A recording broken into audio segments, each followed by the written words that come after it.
I never thought much about walking home alone at night. I live in a quiet neighborhood, rows of sleepy houses, porch lights glowing like fireflies, and the occasional hum of a television through an open window. It always felt safe. Familiar. That's probably why I didn't notice him at first. The first time I saw him was outside the grocery store. He wasn't doing anything suspicious, really just standing there, pretending to check his phone. I caught a glimpse of him as I loaded my groceries into the trunk. Something about him stuck out, but I brushed it off. People loiter. It's a part of life. That night, I heard footsteps behind me on my walk home. Light, measured steps. I kept glancing over my shoulder, telling myself it was just someone else heading home late. But when I reached my front door and looked around, there was no one in sight.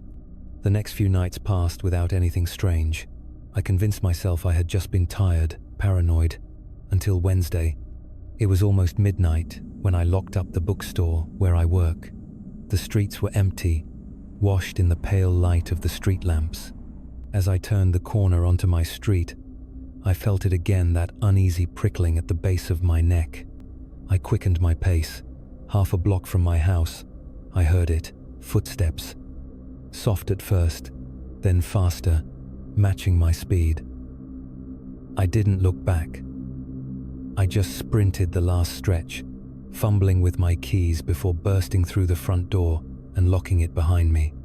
My chest heaved as I listened. Nothing. No knocking. No rattling of the doorknob. After a long while, I convinced myself it was just in my head again. Maybe just another late-night jogger. But the next morning, when I stepped outside, I found something tucked under the welcome mat. A scrap of paper with one word scrawled across it in shaky handwriting. Pretty. I stared at it, heart hammering, until my neighbor called out to me, breaking the spell. I crumpled it up and tossed it without telling anyone. I didn't want to seem crazy. I didn't want them to think I was overreacting. Days went by, but I couldn't shake the feeling of being watched. I'd catch glimpses of a figure at the end of the block, a shape in the window of a parked car, but when I looked again, there was nothing. Sometimes, at night, I heard tapping sounds on the windows, always faint, always when the wind was howling hard enough to make me doubt it was real. I installed new locks, bought blackout curtains, even set up a small security camera by my front door.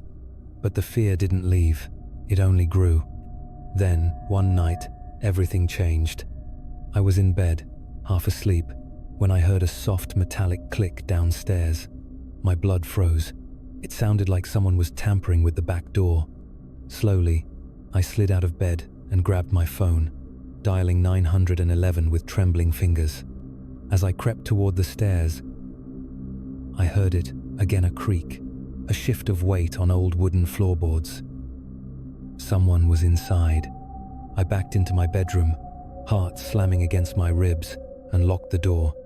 The operator stayed on the line with me, whispering instructions as I crouched in the corner, staring at the doorknob, waiting for it to turn.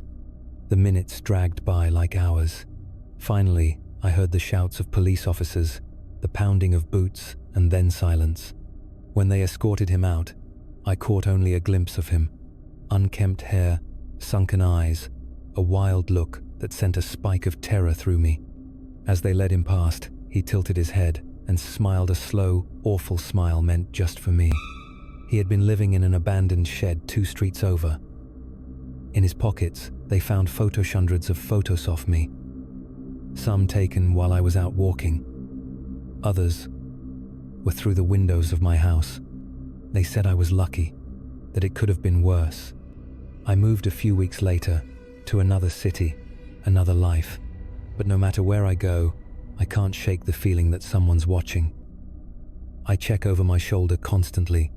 I triple-check the locks before I sleep. And sometimes, when the night is particularly still, I swear I can hear it, the soft shuffle of footsteps just beyond the window. I tell myself it's nothing. I tell myself I'm safe. But deep down, I know the truth. Once someone has decided you belong to them, distance doesn't matter, time doesn't matter. They'll find you again. Most nights, the city felt like mine alone. After long hours behind a desk, those late-night walks home became something I quietly looked forward to. The empty streets, the hush in the air, the way the lights stretched and flickered across the asphalt, it all felt oddly comforting. Walking gave me time to breathe, to shake off the stress of the day. But recently, something about those walks had changed. It started one Thursday night. I had stayed later than usual, wrapping up a project, and didn't step outside until close to 11 p.m. As expected, the streets were deserted, lit only by the scattered pools of streetlight. I set off like always, letting the cool breeze wash over me.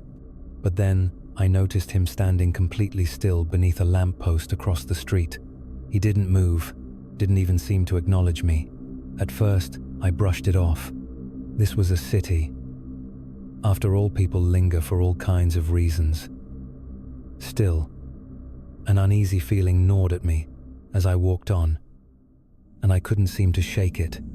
No matter how far I went or which direction I turned, the man was always there, never moving, always under a lamppost, always watching. My heart began to race. I tried to be logical, to convince myself it was just coincidence, or my imagination running wild after a long day. But the feeling wouldn't go away. The air felt colder, the night quieter, and the figure closer. When I finally reached my apartment building, I hurried inside, locked the door, and stood there for a long moment, listening. Nothing, but I couldn't shake the chill creeping down my spine. Even as I lay in bed, the image of that man, frozen under the streetlight, stayed with me. The next night, determined not to let fear control me, I took a different route home, longer, but more populated. It didn't matter. Halfway down, a completely different street, there he was again. Same posture, same eerie stillness, same lamppost. My stomach turned. This wasn't just strange anymore, it was deliberate. I changed my path again, cutting through alleys and taking obscure turns, but it was always the same. There he was, always following, always just out of reach. He never came too close. It was like he enjoyed the distance, letting me know he was there, but never doing anything more than watch. It happened every night, without fail. No matter where I went, he was there. One night, I even ran to the police station, explaining everything to the officer on duty. They took a report and sent a patrol car to my street. When they checked, they found nothing.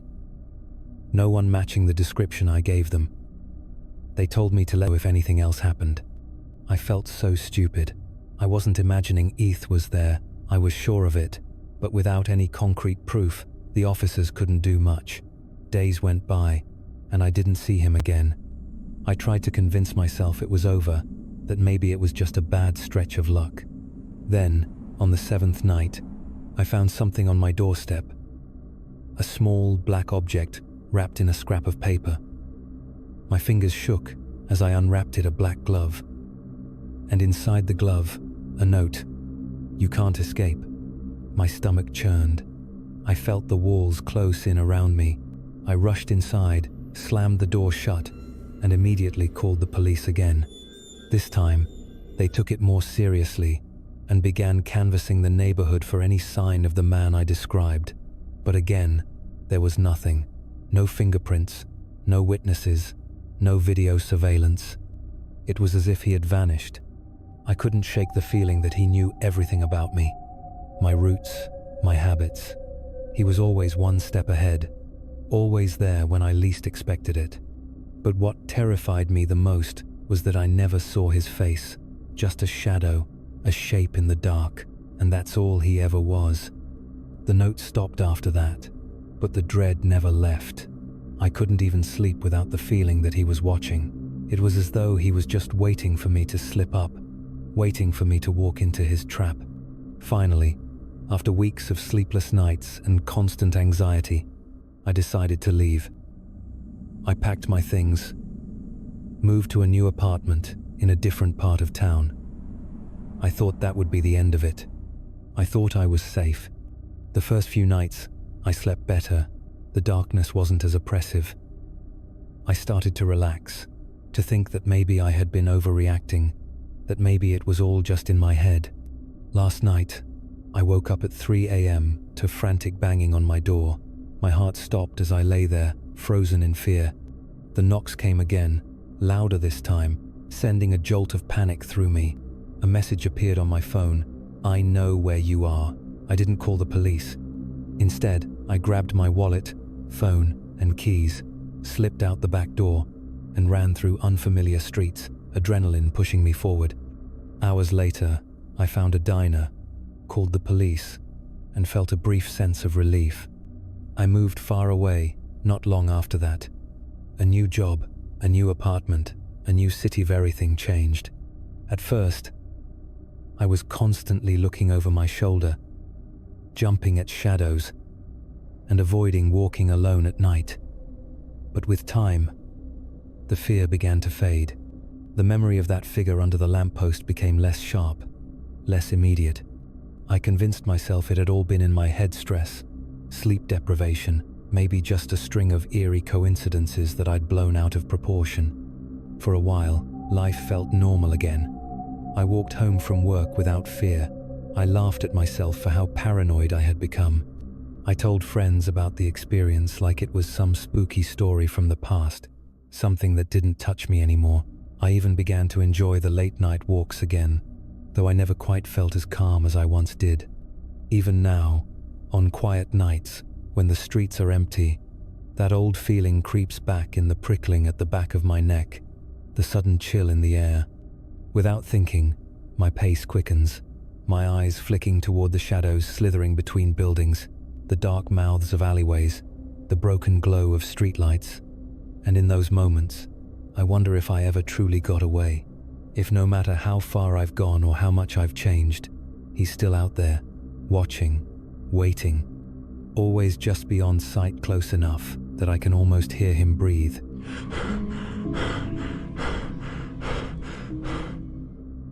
From a young age, the world felt just a little out of reach. While other kids laughed and built easy friendships, I hovered on the sidelines, unsure how to step in. Teachers would pull me aside, their voices gentle but concerned, offering help I didn't quite know how to accept. Only now do I realize they were trying to guide me through a world that never seemed to make sense. That feeling never really left. Through high school and into adulthood, I carried the same quiet distance with me. Academically, I thrived. Socially, I drifted. When I finally got my own place at 23, I thought the change of scenery might fix something inside me. Instead, it opened up a deeper, quieter kind of loneliness. Still, owning a small townhouse in my hometown felt like progress. I had a steady job and, for once, something to be proud of. I began to wonder if maybe I could find someone who'd see past the awkwardness and understand me. For the first time in years, I felt a quiet, cautious hope. One evening, while casually swiping through Tinder, I matched with a woman named Rachel. She had this captivating smile and a confident aura that drew me in right away. Her profile was well written, funny, articulate, and full of life. She seemed like someone who had everything figured out, and I found myself feeling a bit intimidated, unsure if I was even in her league.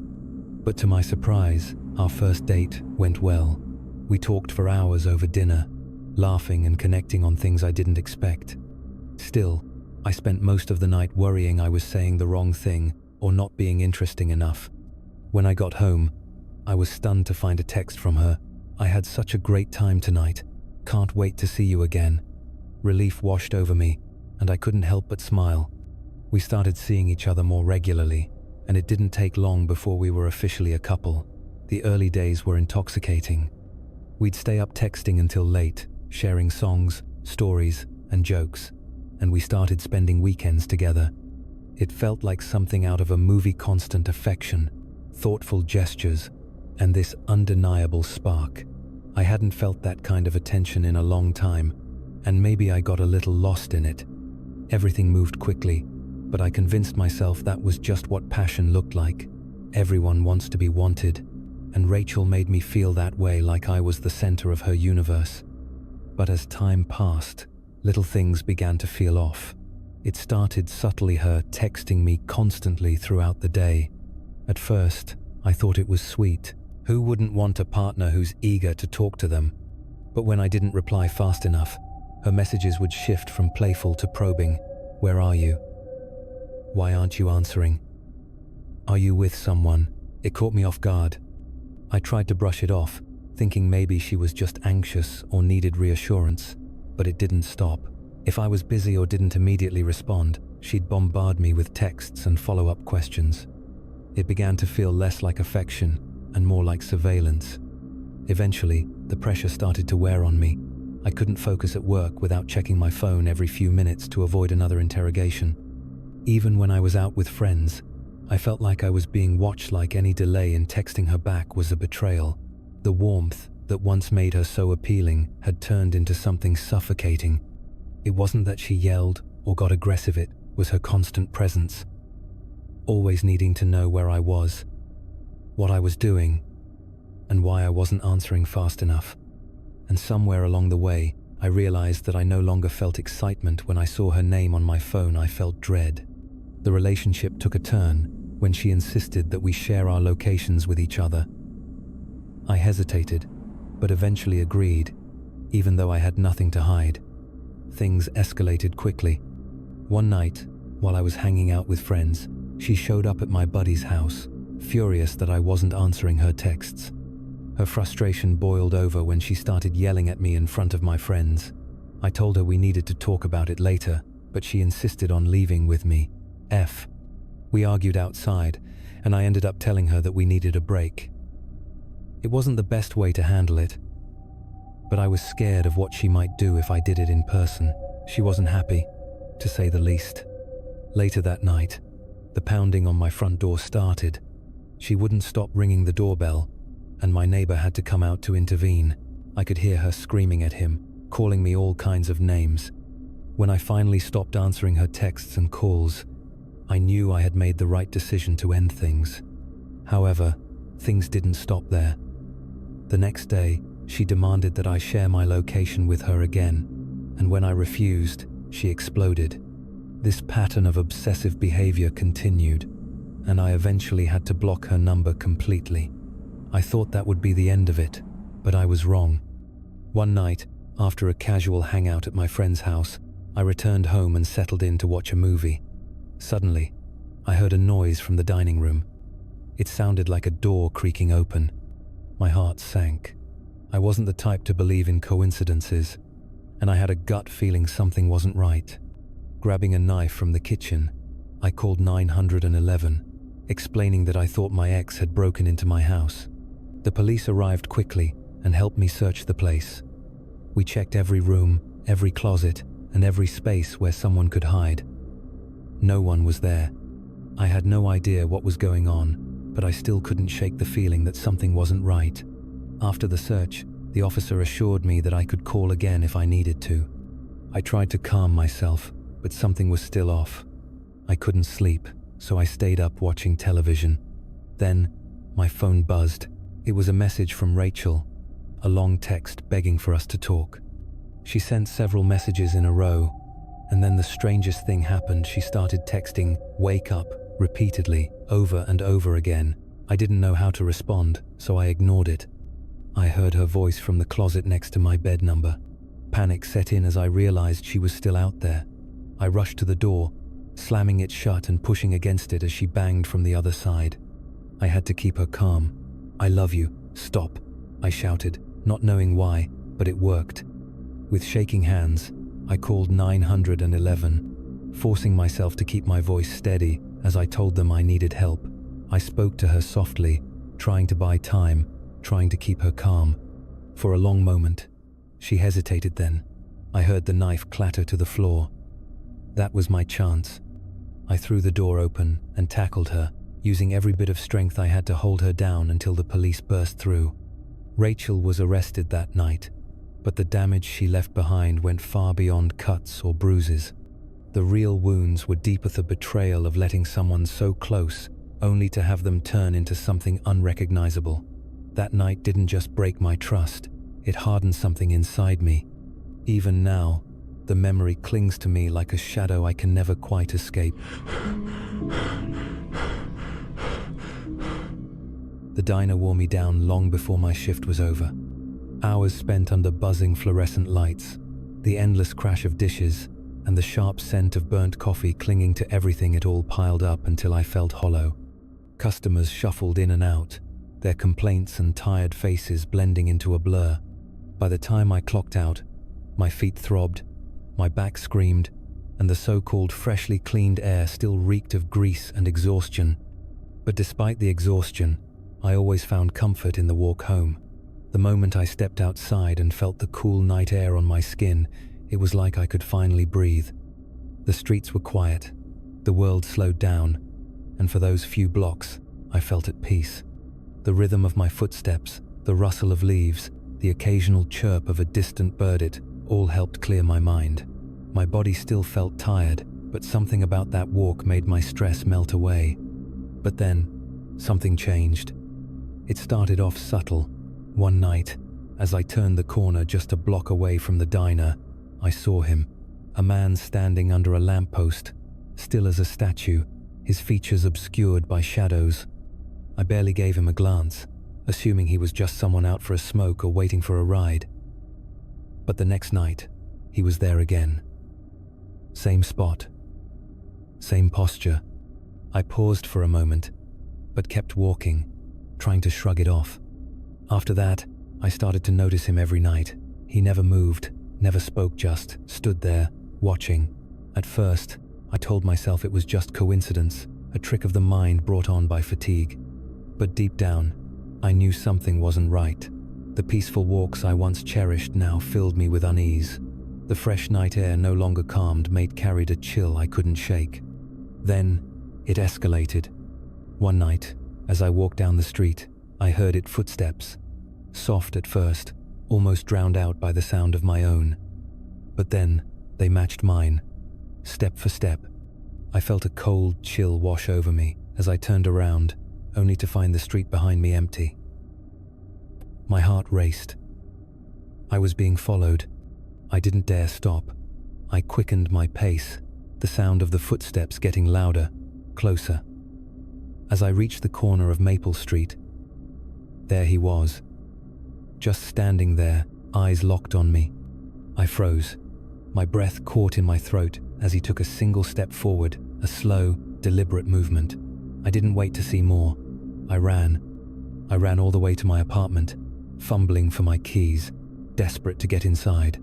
The next day at work, I couldn't concentrate. My mind kept replaying the events of the previous night. The footsteps, the way he watched me like I was prey. I knew I couldn't keep walking home alone. I needed help.